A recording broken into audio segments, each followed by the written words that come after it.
সালটি ছিল 2025। একদিন মাথায় যে কি ভূত চাপে, সে তার ছেলের সাথে সকাল সকাল ঘুম থেকে উঠে মুখ ধুয়ে হালকা পরিষ্কার হয়ে বেরিয়ে পড়ে। সাথে ছিল তাদের দুটো সাইকেল।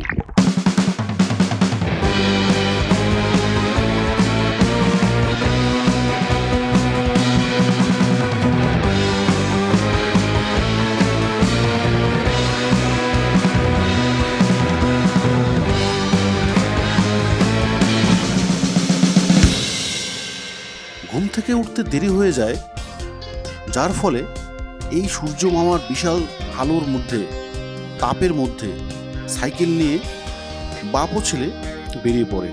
বাবার মনে হয়তো কি ছিল সেটা এই ছোট্ট ছেলেটি জানতো না।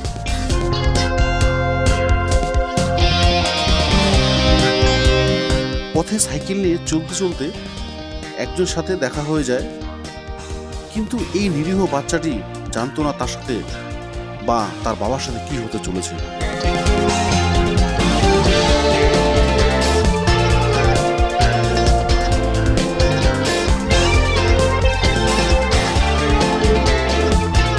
বাপ ও বেটার এই সাইকেল নিয়ে একসাথে যাওয়া, একসাথে পথ চলা, একসাথে কিছুক্ষণ সময় কাটানোর যে মুহূর্ত বাচ্চা ছেলেটি নিজেই স্মৃতিবদ্ধ করছিল বিভিন্নভাবে একটি আলোকচিত্র যন্ত্রের মাধ্যমে।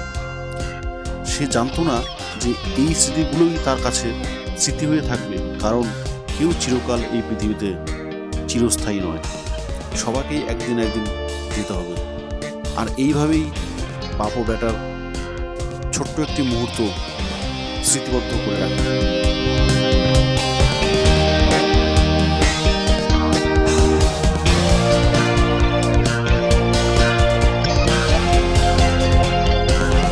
দিনটি ছিল শরৎকাল, দুর্গাপূজা উৎসবের ষষ্ঠীর দিন।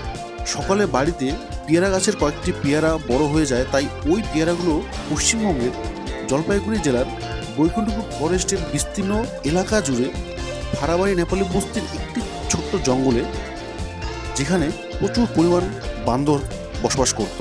আজকাল জঙ্গল কেটে বাড়ি ঘর বেশি পরিমাণে তৈরি হওয়াতে জনসংখ্যা বৃদ্ধির ফলে বন্য প্রাণীর রক্ষা বা তাদের জীবন রক্ষার যে যুদ্ধ, সেটাই ব্যয়বহুল হয়ে উঠেছে। তাই এইসব ভাবতে ভাবতে সেই পেয়ারাগুলো বান্দরগুলোকে দিয়ে আসার চিন্তা ভাবনা করে বাবা ও বেটা দুজনেই চলে যায় সেই জঙ্গলের ভিতরে। জঙ্গলে গিয়ে দেখে প্রচুর বান্দর, কিন্তু তাদের কাছে পেয়ারার পরিমাণ অনেকটাই কম। তা দেখে মন খারাপ হয়ে যায়, আর সেই পেয়ারাগুলো ওখানে দিয়ে চলে আসে। ওই জায়গা থেকে এসে বাবা ছেলেটিকে জিজ্ঞাসা করলো, তোমার কেমন লাগলো? ছেলেটি উত্তর দিল, আমাকে খুব ভালো লাগলো, আমি এগুলো করতে খুব ভালোবাসি। তখন বাবা একটু মুখে হাসি আর মনে আনন্দ নিয়ে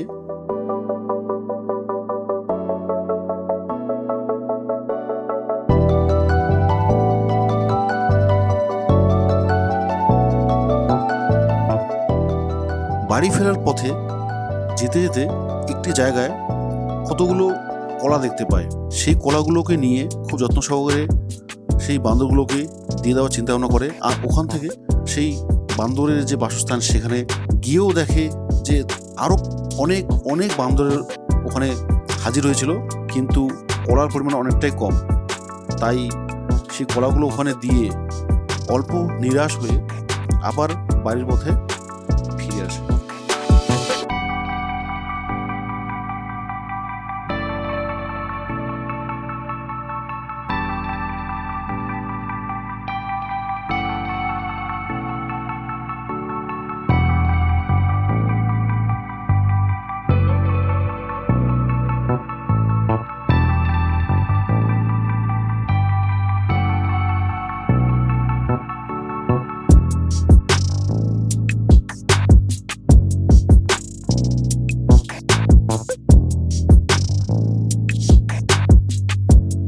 সে জায়গা থেকে দুজনেই এই সূর্যের তাপে সাইকেল চালিয়ে অনেকটা পথ সাইকেল চালায়, পুরো ক্লান্ত হয়ে একটি গাছের ছায়াতে দাঁড়িয়ে অল্প জল পান করে এবং বাড়ি ফিরে যাওয়ার জন্য প্রস্তুত হয়।